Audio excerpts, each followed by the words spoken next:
Dua warga Kampung Gunung 1, Desa Kebon Pedes, Sukabumi diamankan Densus 88.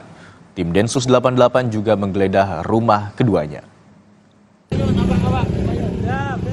Kepala Desa Kebon Pedes membenarkan adanya dua warganya yang ditangkap oleh tim Densus 88. Dalam penggeledahan itu, tim Densus juga menyita sejumlah barang bukti berupa sepatu, busur panah, beberapa buku, dan barang lainnya.